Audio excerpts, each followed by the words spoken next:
my gosh, this was happening to the trash, and then Oscar said, make a face on it. And so we did, like those things that you see outside the stores.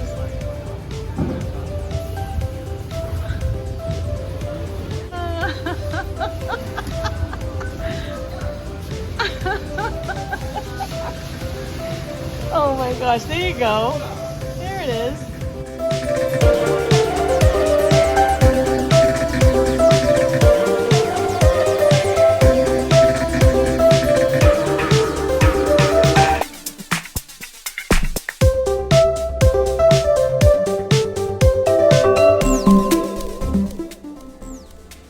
Guten Morgen, everyone. Hello, hello, hello. So that car is the physical therapist. I was just, she came upstairs and she's working with my girl for her hip, and Sarah is doing great. Thank God for pain medication. That's all I have to say. Thank God.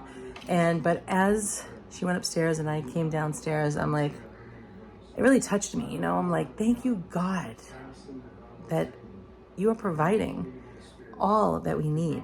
You know what I mean? It's just amazing to me. So I'm cleaning the house. I'm getting my house. We've been busy at the hospital, and then my daughter's birthday, my daughter Rachel, and just Mother's Day. And I haven't really been attentive to making my house a home. So that's what I'm doing, and putting everything. You ever put something? My husband used to take just a paper clip and put it exactly where it needed to go right there and then. Me, I pile it up and I wait till it gets a good amount of things, and then I take it all sporadically, you know what I mean? So I am doing all that I have to do today to get it all out of here and make it nice and make the house a home, and being at different parties and whatever not, and holidays, and you tend to eat things that you probably wouldn't. What did I have that I normally wouldn't? I stayed away from cheese. That is a holy miracle, except for the egg quiche at my Bible study. That I will eat, and eggs. That's the only time I ever eat eggs or cheese, is at her quiche. But I'm trying to think, what did I eat? Don't mind my dishes. So what did I eat during the party? I ate it. I had, after the party, the next day, I had some crackers. But other than that, I would say, all right. We got a cake from the grocery store, and usually we love it, right? This one here, I took a couple of bites. I was like, you know what? This is not worth it to me. So I didn't eat that, but I did eat the gluten-free cake, but it had sugar in it. Of course it did. But I had a field day with that. And my friend Michelle made this beautiful, oh my gosh, you remember the Nestle Quick, the strawberry powder? It tasted just like that. And so I was like, oh yeah, that's going down. And I had my share of that a number of times. And then I was like, you know what, Lisa? I had no soda, none at all, not even the Diet Coke, which was amazing. I stuck to things like this, and other than that, but I do feel disgusting. So I'm pounding down all the oranges, and I've been eating a lot of pickles lately, and fruit, let me tell you something. I don't care what any human being on the planet Earth has to say about fruit, okay? Fruit and vegetables in the rawest form are the best way to go. When we start venturing off into, cooked meals and processed stuff, and even this is processed, now we're venturing off into a land where you stop breaking out. It can't be healthy for your organs to process. And so as I go eat these things, so right now I have Mr. Kitty at the vet, and I gave him window view so that he can watch all the cars go by while he waits. Cats are very, very prone to getting very sick if they eat any kind of toxic, obviously, plant or flower, and I think this is the case for the mister.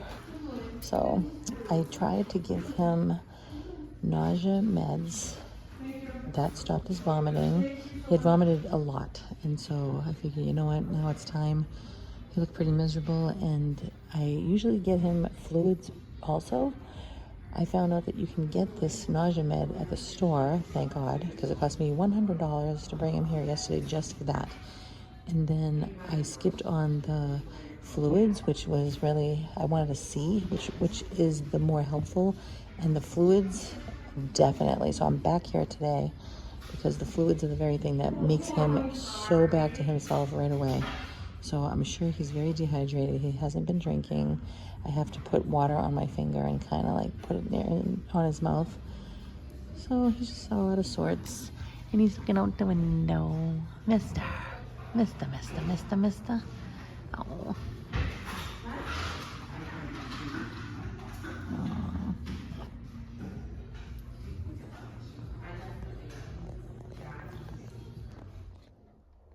There's the mister. Look, he just did pee-pee. He's laying down in the kitchen. I'm telling you, it's all because you needed fluids, mister. You feel so much better. And you know what? They said that when they inject the fluid, the water, right, into the back of the neck, usually it'll accumulate if, say, they're not dehydrated so much. And when it goes directly in fast, that means you were very dehydrated, mister, and that was the case for you. See, you feel like $1,000,000 now, huh? Yes. Good boy, tail, Mr. Kitty, tail.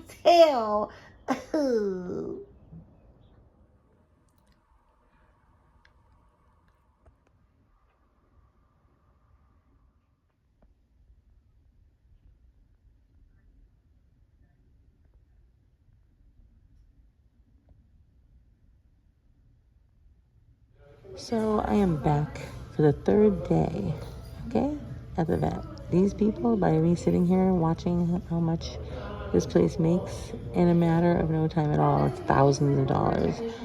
This place is so expensive. Oh my, oh. Okay? But anyway, we're trying to figure out what's wrong with Mister because he's acting, ever since he chewed on a plant outside, we're saying maybe he got toxicity and his blood work came back normal, thank God. So he's out of sorts right now. I'll take him home. He's gonna have nausea med, more fluids because he's not eating or drinking, and they're gonna stimulate his hunger, and they're going to give him an antacid. So hopefully this will bounce him back, and if not, then I have to get x-rays to see if there's anything going on the inside of him with his organs. So please say a prayer for Mr. Kitty. Just want to say, hey, that, you know what this is, don't you? Oh, this is my second.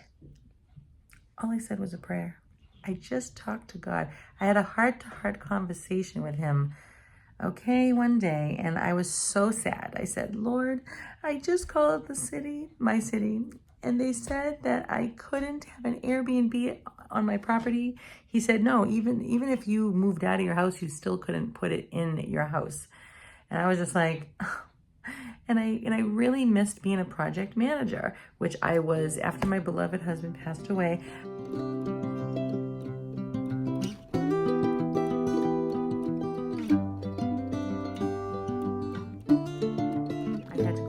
This whole house and fix it, like have it fixed, and that was like so hard. But then after a while it was like I really enjoyed talking to construction workers and getting projects done.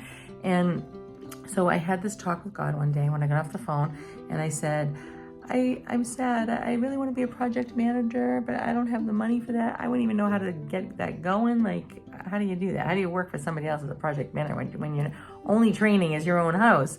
And I was like, and I can't have an Airbnb. They won't let me. And okay. And I just left it alone. Within like a month, maybe a month and a half, but no more than that, all of a sudden, this opportunity to run and to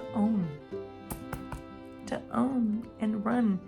Not just one, but this is my second building notification. I'm gonna send it in now, along with $25, and see if they approve it, which actually going to. They absolutely are.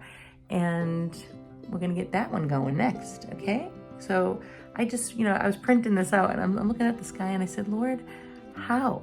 I mean, I know with Christ all things are possible, so that's the only explanation. It just floors me. It amazes me. Like, do you know what I mean? Hey, it's going in the mailbox, everybody. All right, God go with you. Can I tell you how accomplished I feel when I get things done? Oh my gosh, especially with that place. And today, oh my gosh, I didn't even tell you. Guess what's happening over there today? My rent-a-husband, and I say that because that's the name of his company, he is there right now grinding up all those stumps because we had the whole forest knocked down. I know, it sounds terrible, but it was true. Because every now and then we'd go there and a tree would be down on the ground and we're like, we can't have an Airbnb with trees falling on people, okay? So he's there cutting down all the stumps and any heavy roots that were coming up that I thought I could just lift up off the ground. I thought it was a stick and I'm like, oh my gosh, these are huge roots, okay? So he's there right now doing it for the next 2 days. How exciting. Woo-hoo-hoo.